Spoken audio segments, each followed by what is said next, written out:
पाकिस्तान में कोरोना की वबा और आने वाले वक्त में तबाही और सड़कों पर लाशों की जो बात की जा रही है, मैं इसके सिनेरियो में आज आम आदमी अयाज मेमन मोतीवाला आपके दरमियान हाजिर। पाकिस्तान की आबादी 25 करोड़ कमोबेश, इंडिया की आबादी 125 करोड़, पाकिस्तान से 4 गुना ज़्यादा। लेकिन इंडिया में अगर आप गूगल पर जाएं और वहाँ पर दुनिया के कोरोना वायरस पेशेंट का लिखें तो इंडिया में आज 20,000 लोग कोरोना पेशेंट हैं। और अगर उस एतबार से 1.25 अरब 25 करोड़ को हमारे 25 करोड़ से अगर डिवाइड करके देखें तो पाकिस्तान में उस एतबार से 2,000 के करीब पेशेंट होने चाहिए। लेकिन हम इंडिया की आबादी के तनासुब से भी बहुत तेजी से आगे जा रहे हैं और 11,000 के करीब पाकिस्तान में कोरोना के मरीज अब आ चुके हैं।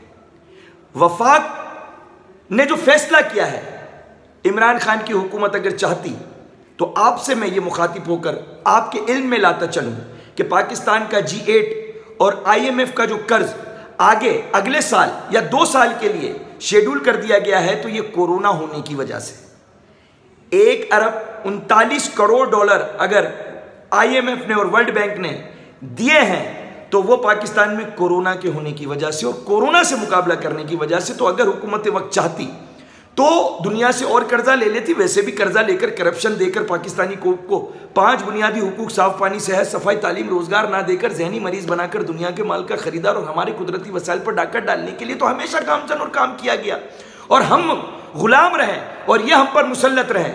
तो ये तो कयामत तक यही चाहते थे कि हम इनके गुलाम और नौकर रहे, लेकिन कोरोना ने इनकी सोच को तब्दील कर दिया। हुकूमत वक्त वफाक इमरान खान ने 23 साल हुकूमत हासिल करने, वजीर आजम बनने के लिए कोशिशें की, लेकिन बदकिस्मती से 1.5 साल होते ही वजीर आजम बनने के बाद कोरोना का बम इन पर फट गया।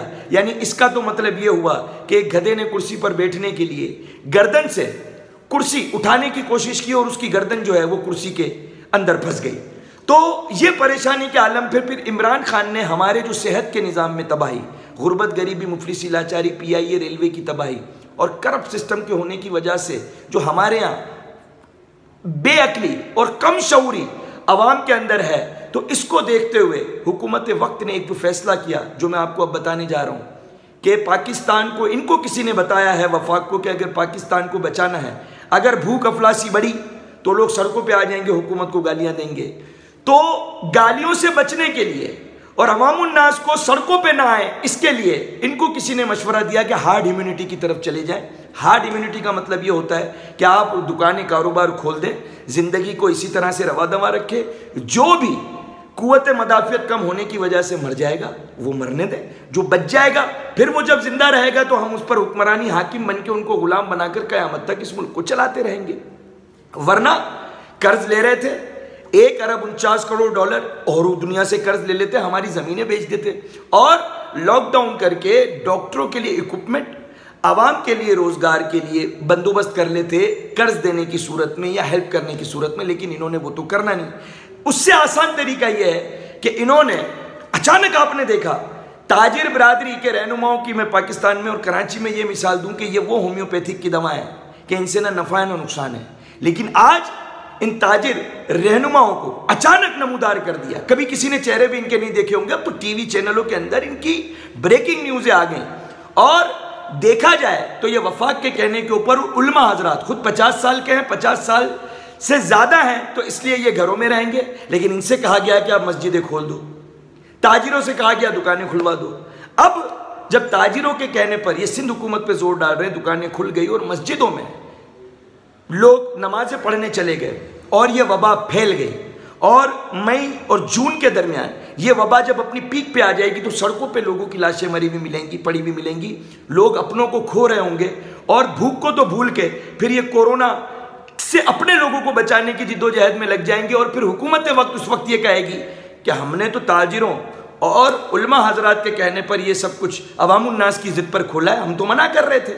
और उस वक्त ये आज के लोग जो कह रहे हैं उलमा जिनकी दुआओं से पाकिस्तान ने किसी एक शोबे में तरक्की नहीं की, किसी एक उलमा से पाकिस्तान में कोई एक किसी काबिल इंजीनियर साइंसदान इल्म हासिल करके ईजाद करने वाला ना बन सका, या आलिमों के हाथ उठाने से पाकिस्तान ने दुआ मांगकर किसी एक शोबे में तरक्की नहीं की।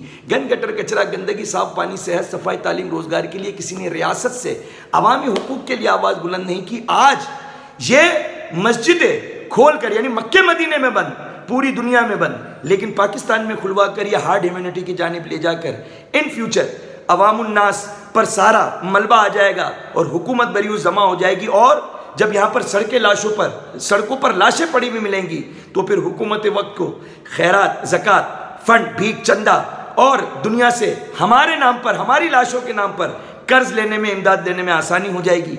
और जितने मर जाएंगे, जितने बच जाएंगे वो आगे लेके चलेंगे। और जो ताजिर आज उनके वफाक की इमा पर सिंध हुकूमत पर प्रेशर डाल रहे हैं, वो भी गुनहगार और जुर्मदार होंगे जिनको मीडिया ने अचानक प्रमोट करके आगे कर दिया और उन्होंने दुकानें खोलने का धमकी देकर अपने लिए वफाक के कहने के ऊपर सिंध हुकूमत पे प्रेशर। लेकिन याद रखिए, आप पाकिस्तान की धरती माँ की कोख को अगर अपनी माँ की कोख से अफजल समझते हैं, पाकिस्तानी आवाम से प्यार करते हैं, तो अल्लाह के वास्ते पाकिस्तानी कौम को मौत के मुंह में मत डालो।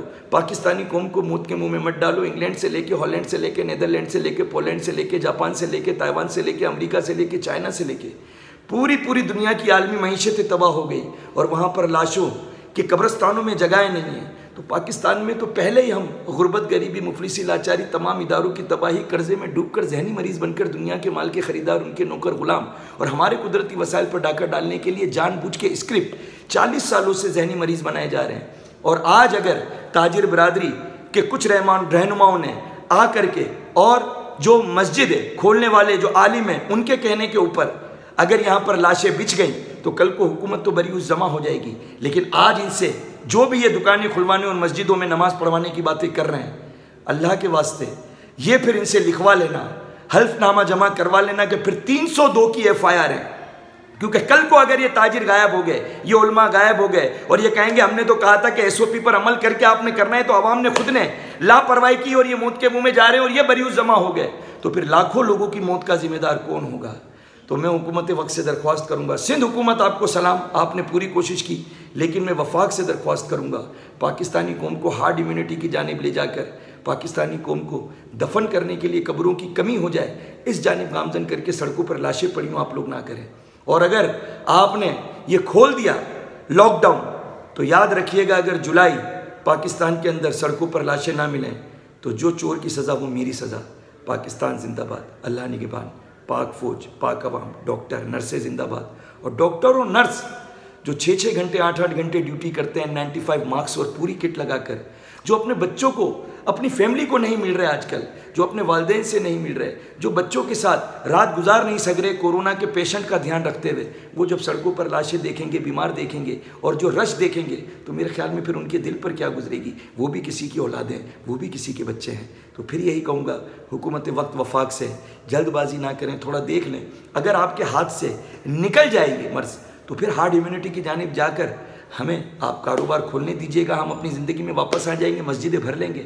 जो मर गए मर गए, जो बच गए वो बच गए। पाकिस्तान जिंदाबाद, अल्लाह निगहबान।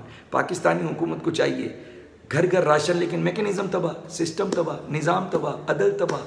चोर को पायलट बना दिया, पायलट को आपने मूची बना दिया, आपने मेरिट की धज्जियाँ उड़ा दी। जो 40 साल किया अब वो बोया आप भी भुगतेंगे और ये कौम भी भुगतेगी। अल्लाह निगहबान।